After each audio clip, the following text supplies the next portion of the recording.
Amen. Praise God. Isang pinagpalang araw po muli sa inyong lahat.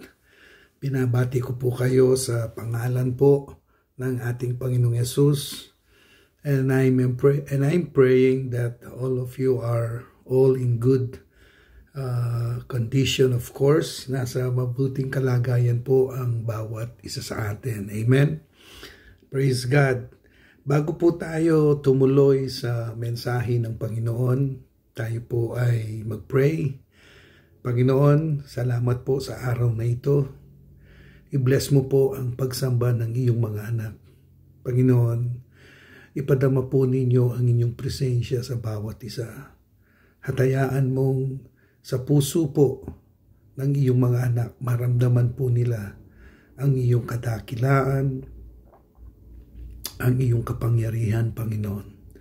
Tumugon po kayo ng mga panalangin ngayon. Magpagaling po kayo, O Diyos, at magligtas po kayo.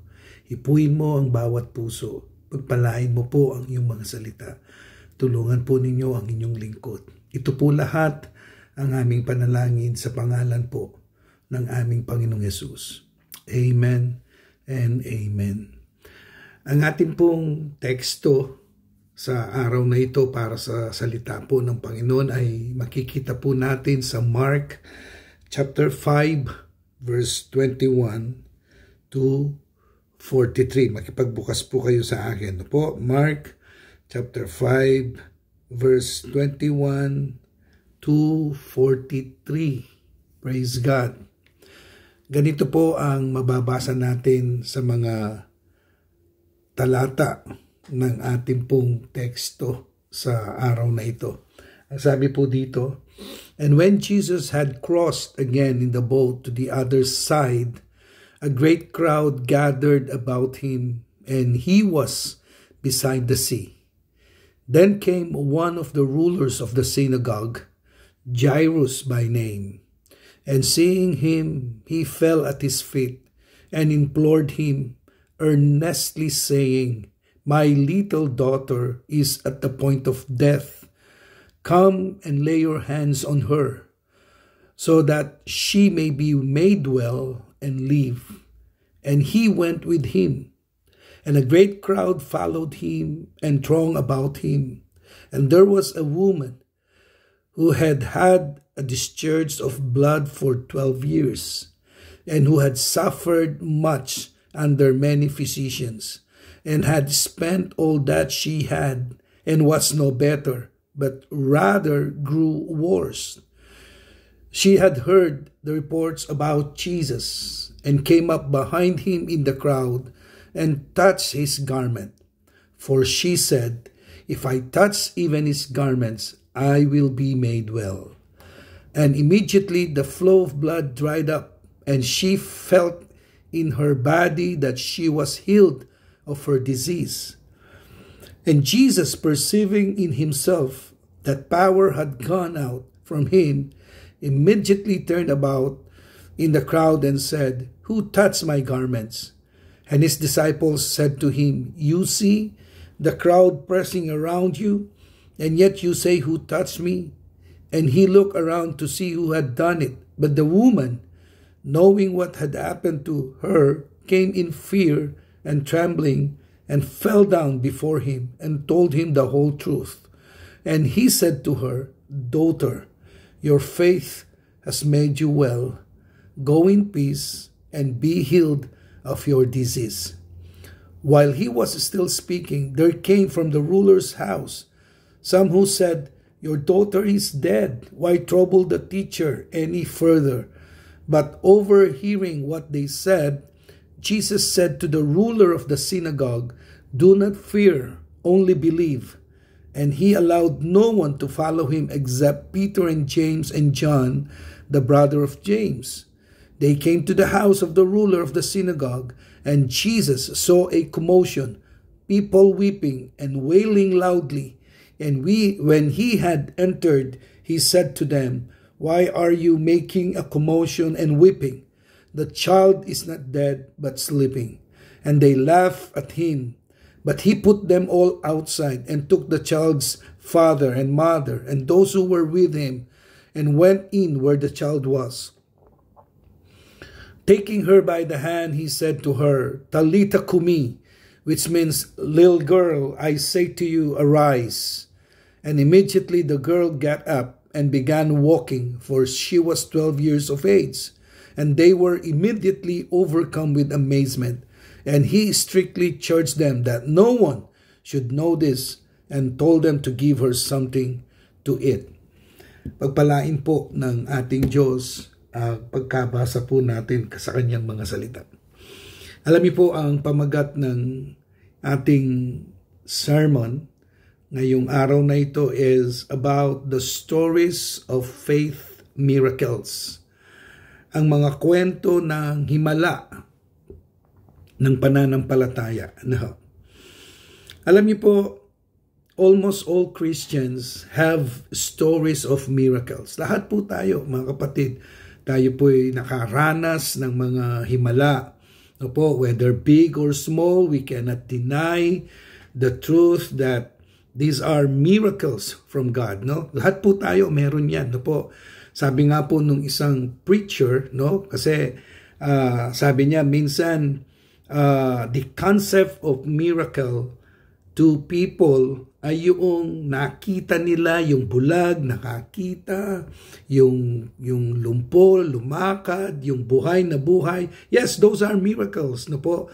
Pero hindi lang po yan ang mabibilang nating himala, no? Ang sabi po nung isang preacher na narinig ko, yung ang isang tao nagsisi ng kanyang kasalanan, tinalikuran ito at sumunod kay Kristo, isang himala po yun. Pagbabago po yun.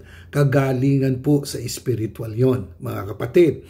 Yung gumising ka sa umaga, no? Maganda yung iyong kalagayan, wala kang karamdaman. That is also a miracle. Kaya nga po ang sabi ko, all of us, na po, tayong lahat, we have stories of miracles. At ito pong mga himalang ito, mga kapatid, I think for me, no po, why God gives miracle? Kasi gusto ng Diyos lumalim ang ating pagkakilanlan sa Kanya. No? Lumalim ang ating pananampalataya. No? So, this miracle should deepen, no? And enhance our faith in the Lord. No po? Stories of miracle are not just for remembrance, no?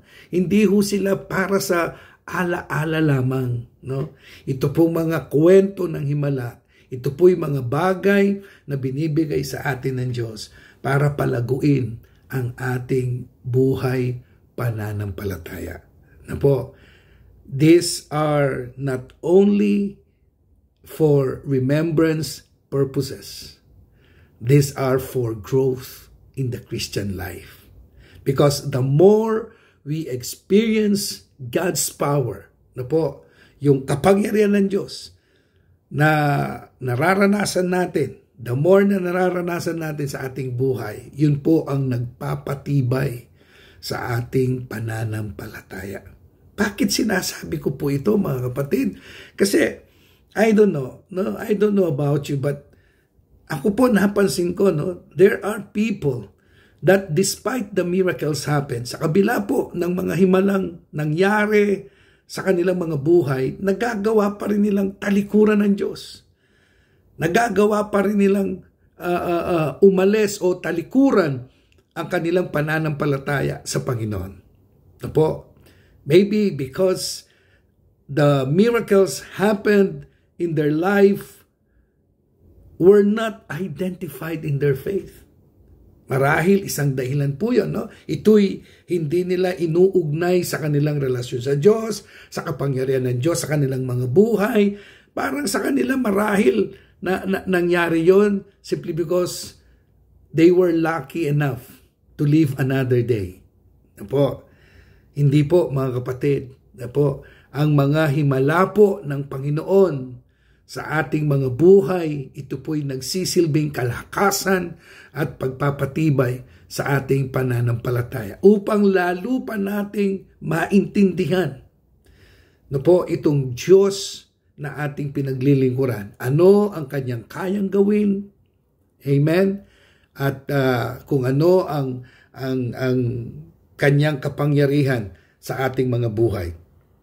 Alam niyo po, sa ating mga binasang talata ng Diyos, we will examine 2 stories of healing. No po? At kung ano ang maaring pangunawa na makukuha po natin, no, sa mga kwentong ito na magpapalago at magpapatibay po ng ating pananampalataya. Of course, as we study these 2 stories of healing, we need to look at first the situations. No po, yung kalagayan. Itong dalawang pangunahing artista, ika nga, no? Ang sabi po dito, no po, these stories, itong dalawang kwento ng himala, both stories were in the imminence of death, malapit sa kamatayan. No po. Alam niyo po, kapag ka ikaw ay nandun sa kalagayan, no, ng kamatayan, yung bang alam mo na there's no other path but death.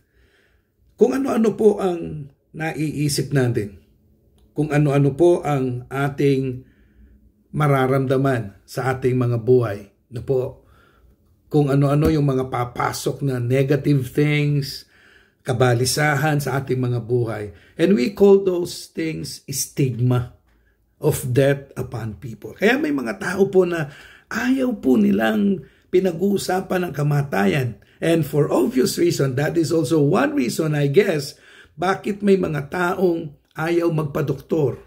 Ayaw nilang malaman kung ano ang kanilang kalagayan, no po, at nagkakaroon sila ng takot, no, sa kanilang mga sarili. The moment na malaman nila sa doktor ang kanilang kalagayan, no po, worry, fear, doubts, aatakin na po yan sa kanilang mga kaisipan. So ito pong kwento ng babae na dinudugo for 12 years. And even the daughter of Jairus, no po, itong dalawang kwentong ito ay nagsasabi, no po, na the imminence of death, no po, is there. No po. Yung pong babae, sipin po ninyo mga kapatid, himahimayin po natin yung kanyang kalagayan. Yung pong babae, 12 years bleeding. Try to use your imagination. Ano yung maaring pinagdaanan ng babaeng ito sa loob ng 12 taon? Nandyan po yung tinatawag nilang physical exhaustion. Madalas maririnig po natin sa mga taong matagal na nagkakasakit, how they wish they will die soon. Why? Ang lumalabas sa kanilang bibig, pagod na ako. This woman might also suffered physical exhaustion. Ikaw ba naman ang 12 taon, dinudugo ka? No po? Gaano kahirap, gaano kabigat, no, ang naging kalagayan nito sa kanyang physical. And then, there's also this rejection, isolation, and spiritual outcast. Bakit? No po? Alam niyo po, yung mga taong dinudugo noon, they are being isolated, they are being rejected, and they are outcast spiritually. Bakit? Because they are considered unclean. Ang sabi po ng Bible, pag ikaw ay nadantayan o nahawakan mo o naupo ka sa upuan na pinanggalingan ng isang babaeng dinudugo, mahahawa ka sa kanyang karumihan. At ang ginagawa po sa kanila, sila po ay ina-isolate, nilalabas sila sa syudad. At hanggat hindi nawawala yung pagdurugong yon, hindi sila pwedeng papasukin sa syudad. Hindi sila pwedeng pumasok sa simbahan, hindi sila pwedeng makihalubilo kahit kanino. Na po, at pagka sila'y nakita, sila'y pinandidirian, sila'y iniiwasan. The rejection, the isolation, and the spiritual outcast. My friends, mentally exhausted, physically exhausted, emotionally exhausted, hopeless. At ang sabi po ng binasa nating kwento, ang babaeng ito, sinubukan niyang lahat. She tried everything, but the doctors were not able to do something on her case. Walang nagawa. Nung sabihin po ng Bible na sinubukan niya ang lahat at yung mga doktor walang nagawa sa kanya, think of that. Marahil itong babaeng ito, when her disease was starting, marahil maraming pera ito. Pero dahil sa pagpapagamot, sa pagpapagaling, yung lahat ng kanyang kayamanan ay nawala. Financially drained.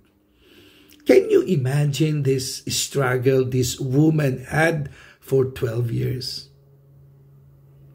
Bakit ko po pinapakita sa inyo ang sitwasyon ng dalawang pangunahing kwento natin? Kasi para maintindihan natin how God works, how miracles work in our life. Yung pong synagogue leader, si Jairus. Alam niyo po, what is interesting to know about Jairus? Doon sa kanyang kalagayan na idinulog niya ang kanyang anak na babae sa Panginoon. Ito po, babasahin ko sa inyo. It has something to do with who is Jairus. Ang sabi po ng Bible, Jairus is a synagogue leader. Ano ba ang synagogue leader? A synagogue leader can refer to different roles. Generally, it signifies someone who provides spiritual guidance. Sabihin po ninyo, spiritual guidance. Ano yung spiritual guidance? Parang pastor. Ginagabayan ka sa spiritual, pinapayuhan ka sa spiritual, tinutulungan kang maging malakas, tinutulungan kang maintindihan mo ang lahat ng nangyayari sa iyong buhay. And as a synagogue leader is one who oversee the administration of a synagogue. Sa panahon po natin ngayon, they are equivalent to rabbis. Sila yung nangunguna sa pagsamba. They offer spiritual counsel. Sometimes they serve as cantors. Sila yung nagpapaawit. Nangunguna sa panalangin. Lalong-lalo na sa bagong tipan. Kung minsan pwede natin silang ibilang na lay leader who managed the synagogue's affair. My friends, look at that. Dumating po yung punto sa buhay ni Jairus na lahat ng bagay na iyon na kanyang ginagawa, hindi niya mai-apply sa kanyang sarili. Probably that time when his daughter was dying, probably ang naramdaman po ni Jairus, not Nicodemus, I'm sorry. Yung naramdaman po ni Jairus yung wala siyang silbi. Nawala na yung confidence sa kanyang sarili. Probably he questioned what he was doing then. Isa akong leader ng simbahan and yet my daughter is like this at wala akong magawa sa kanya. Ako yung nananalangin sa mga may sakit pero itong aking anak ngayon may sakit at hindi gumagaling. Naintindihan po ninyo yung struggle na yon sa isip, sa katawan, sa emotion. How desperate Jairus was. Napakababa ng kanyang esteem. Probably he had that feeling of lost. Hindi niya maintindihan. Hindi niya mai-apply yung alam niya sa spiritual. Parang nakita niya yung kanyang sarili that he is invalid. Walang kayang gawin sa kalagayan ng kanyang anak. So, ito po yung sitwasyon ng dalawang pangunahing tao sa ating kwento. Their situation is really worse. Now, look how they search for an answer sa kanilang kalagayan. Alam niyo po, sabi ko po kanina sa inyo, one miracle that we may consider in life and is when we found Jesus. Nung matagpuan natin ang Panginoon. Because when we found Jesus, we found all the answers that we need, we are looking for in life.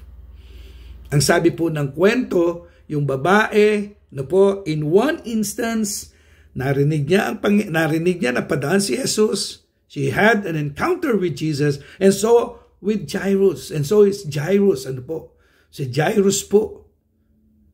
Actually, Jairus invited Jesus. He appealed to him to go to his house because his daughter is dying. So, these two main character both found Jesus.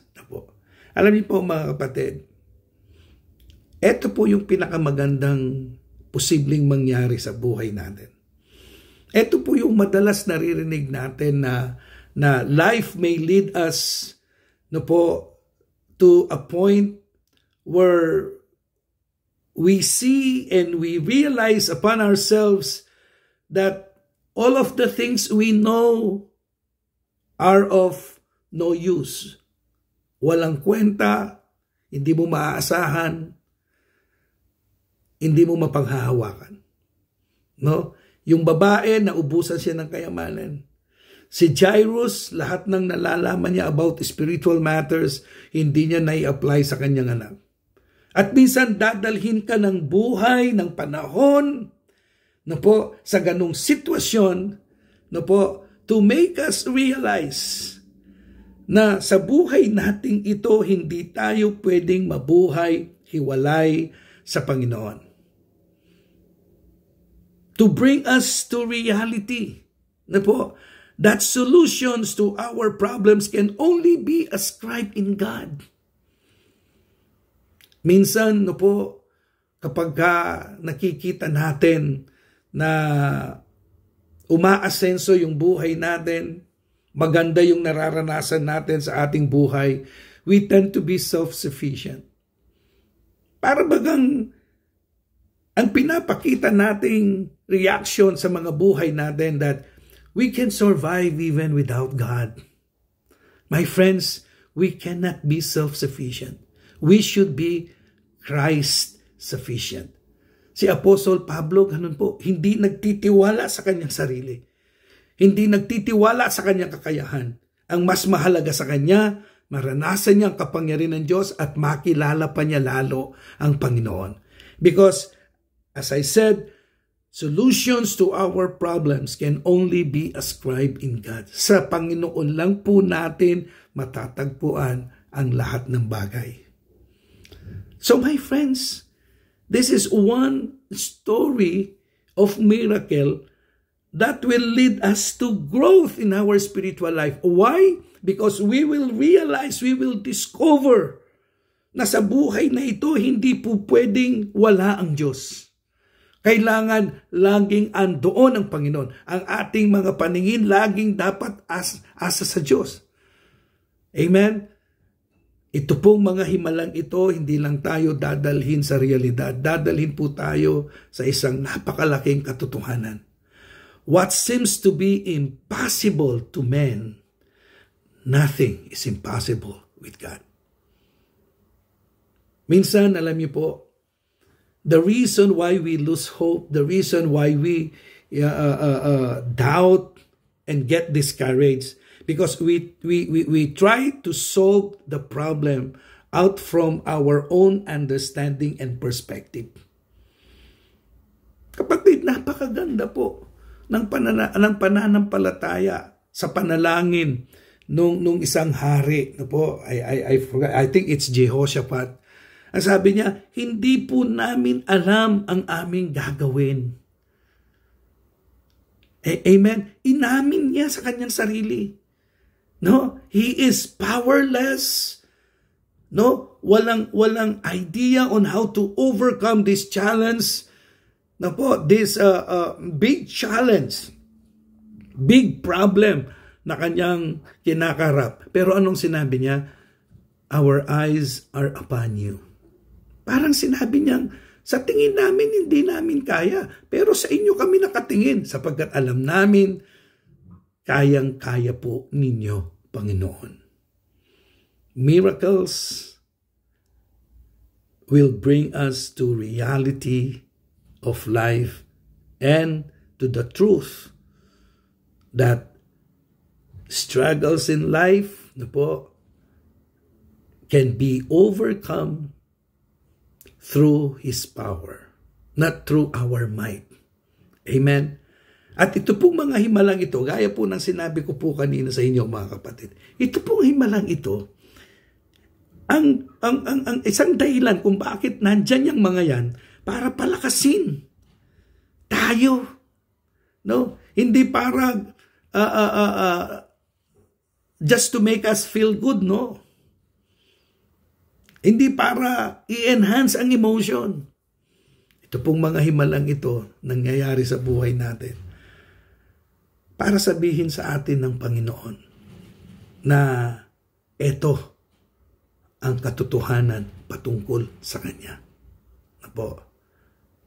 Dito po sa kwento, ito pong dalawang tao, the bleeding woman and Jairus, their thoughts and hearts were both on Jesus. Pasingin po ninyo yung sinabi ng Biblia tungkol sa dalawang ito. Yung pong babaeng dinudugo, ang sabi niya, while she was trying to reach out to Jesus, ang sabi niya sa kanyang isip, mahipo ko lang siya, yung kanyang laylayan. No? That was her thought. At sa kanyang puso, sabi niya, gagaling ako. Gagaling ako. And also, Jairus. Si Jairus, sabi niya, Panginoon, kung ikaw ang mananalangin sa aking anak, siya po ay gagaling. Isipin po ninyo, Jairus' career or yung kanyang role, siya yung nagbibigay ng spiritual guidance, siya yung nananalangin, but this time he set aside himself. Ang sabi niya, Panginoon, kayo po ang makakapagpagaling sa aking anak. No doubts, no ifs. It was an expression of real faith. Ganito po ang pananampalataya, kapatid. No? Yung wala kang ibang aasahan, wala kang ibang iniisip, no? Hindi yung mga resources mo, kundi ibibigay mo ang iyong buong pagtitiwala sa Panginoon. Ibibigay mo ang iyong kapalaran sa Diyos. Amen. So, yun ang nangyari sa kanila. When they search for an answer to their problems, they look unto Jesus. Pinuntahan nila ang Panginoon. Nilapitan nila ang Diyos. Nakatingin sila sa Panginoon, hindi sa ano paman. Alam niyo po, familiar tayo sa mga ganitong sitwasyon. Kung minsan, when you are desperate for healing, kahit anong pananampalataya ang ibigay nila sa iyo, tatanggapin mo. Nakakalungkot po yun. Ipapanalangin ka ng espiritista, tatanggapin mo because you are desperate for healing. Ipapanalangin ka ng ibang pananampalataya, tatanggapin mo. Para bagang sinasabi mo, whichever among this faith that can help me, dun ako. No, my friends. Ito pong babae at ito pong si Jairus, isa lang ang kanilang tiningnan sa kanilang solusyon. O sa solusyon ng kanilang problema. And that is only Jesus. Wala silang ibang inasahan.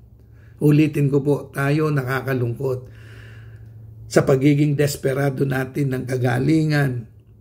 Kahit ano tatanggapin natin. Sipin po ninyo, I had one experience in my ministry na meron pong isang tao na humingi ng panalangin sa akin because a loved one is dying.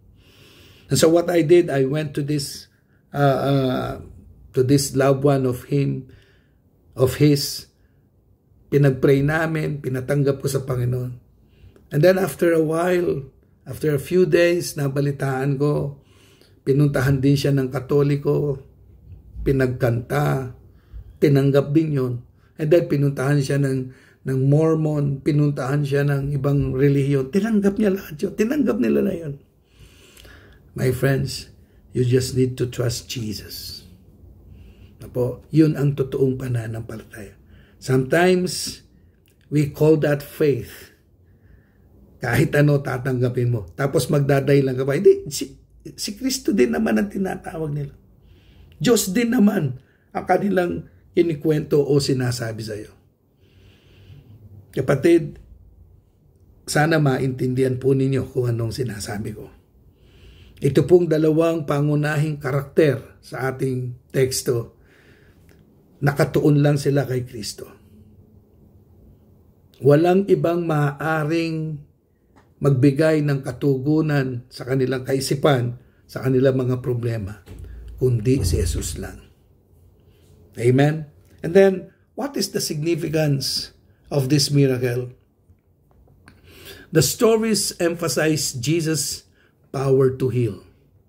To show the limitless of Jesus, that is, He is not limited to man's understanding, knowledge, and ability. Pasingin po ninyo ito mga kapatid. No one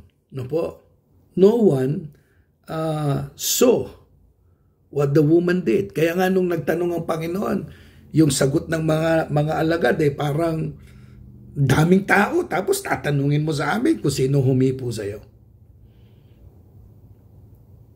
Sa palagay po ba natin, hindi ba alam ni Jesus kung sino yung humipo sa kanya? Alam niyo po, definitely alam niya. Alam niya may lumabas na power sa kanya. At alam niya rin kung sino yon yung humipo sa kanya. Pero bakit Jesus asked His disciple of who touched Him? It is not about that. Jesus really don't know of who touched Him. Gusto po niyang ipakita sa mga tao sa paligid na sa isang taong ang kanyang pagtitiwala ay binibigay niya sa Panginoon, walang boundaries yun. Lahat pwedeng mangyari. Ang kapangyarihan ng Diyos kikilos sa taong yon, sa anumang sitwasyon, sa anumang paraan, maging sa panahon na ang tao sinasaway ka. O tingnan po ninyo, yung babaeng dinudugo, this is one interesting thing to think. Paano siya nakalapit kay Jesus? For 12 years dinudugo yan. Mahinang-mahina yan. At iniiwasan pa ng mga tao yan. But this woman, managed to overcome all obstacles just to touch Jesus. Yun yung sinasabi ko sa inyo.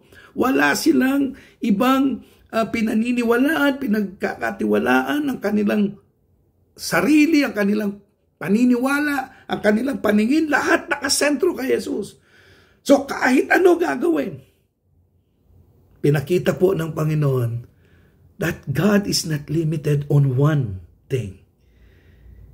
Ibig sabihin, lahat tayo kayang tugunin ng Diyos. Hindi limitado ang kanyang kapangyarihan. Amen? Papunta siya kay Jairus. This woman touched him. Yung kapangyarihan ng Diyos is available to everyone. At walang tinatangi. This woman is considered impure. Iniiwasan siya ng tao, pero ang Diyos kailanman hindi ka iiwasan. Ang Diyos hindi ka pandidirihan. Hinipuan siya ng babae o nahipo ng babae yung kanyang damit, yung kanyang laylayan, may kapangyarihan na lumabas.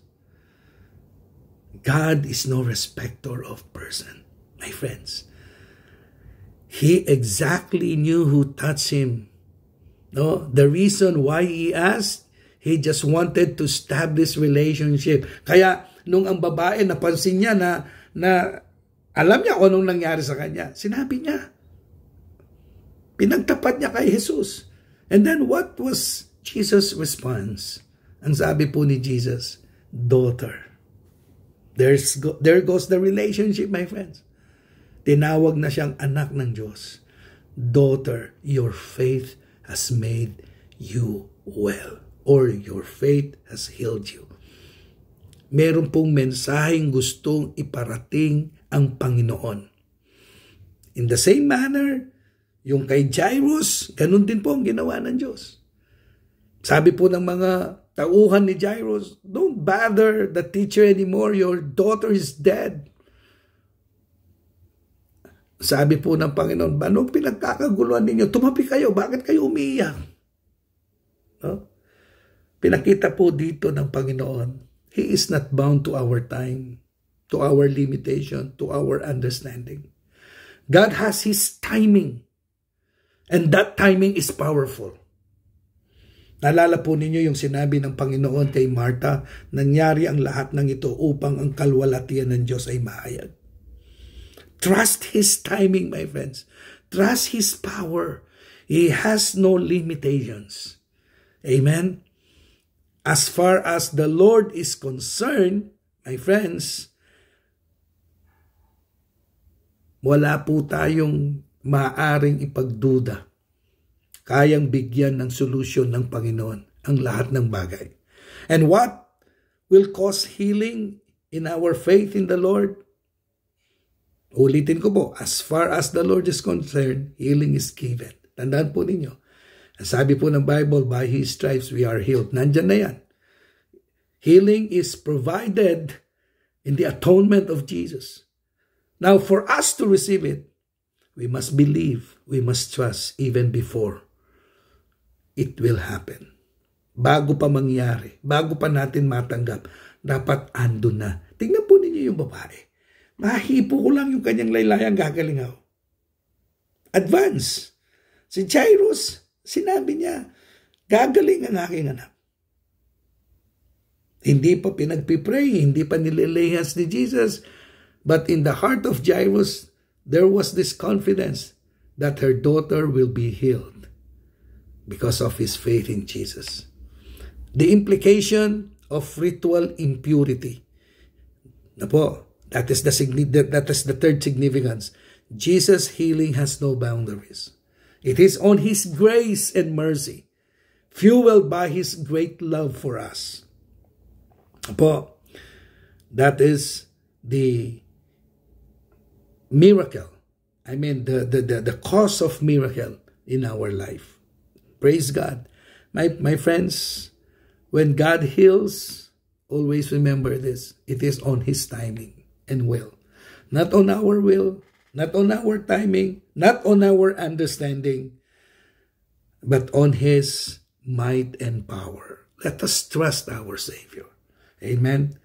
Pagtiwala po tayo sa Kanya, tumingin tayo sa Kanya, na po, marahil nasa sitwasyon po tayo ngayon na napakahirap. And so, upon ourselves, we see this situation na para bagang hopeless. No more solution. But then think again, my friends. Think about this woman who was bleeding for 12 years. Look at Jairus. Actually, patay na yung kanyang anak, binuhay ng Panginoon. My friends, it is not hard for Jesus to turn things around in our life. If only we believe. If only we put our trust in Him. Amen. Praise God. Kaya, yung pong old song that we love to sing, turn your eyes upon Jesus. Look full into His wonderful face, and the things on earth will grow strangely dim in the light of His glory and grace. What is dark, what is hard in your life today, kayang baguhin po yan ng Panginoon. Kayang bigyan po ng solusyon yung mga bagay na yan ng ating Diyos. Mga kapatid, sa araw na ito, iiyak mo sa altar ng Panginoon. Ilapit mo. No? Don't try to solve your situations out from your own might, understanding, and strength. Idulog mo sa Panginoon. Isuko mo sa paanan ng Diyos. Technically, Jairus and this bleeding woman, they surrendered their lives to the Lord. Pinagtiwala po nila ang lahat-lahat sa kanilang buhay sa Panginoon. And so, miracles happened in their lives. Nangangailangan po tayo ng ganyan ngayon. So I encourage you, my friends, again, we have our altar in our church. Why don't you go to the altar now? Lumapit ka sa Panginoon habang yung ating mga music team ay tutulungan tayong sumamba sa pagitan ng mga awitin.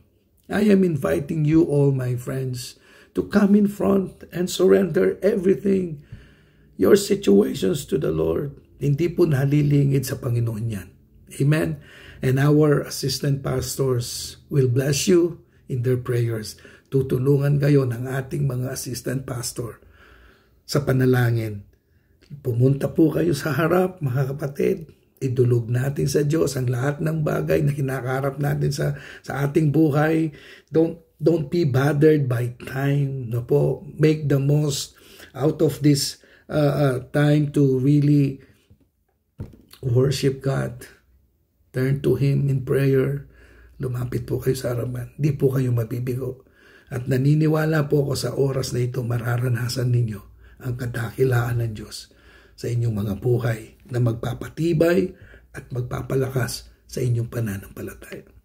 Lord, bless your people today as they come in front to open their hearts and surrender everything to you. Let them feel your mighty power, Lord, moving upon their lives. In the name of Jesus, this is my prayer. Amen and amen. God bless you all po. See you soon.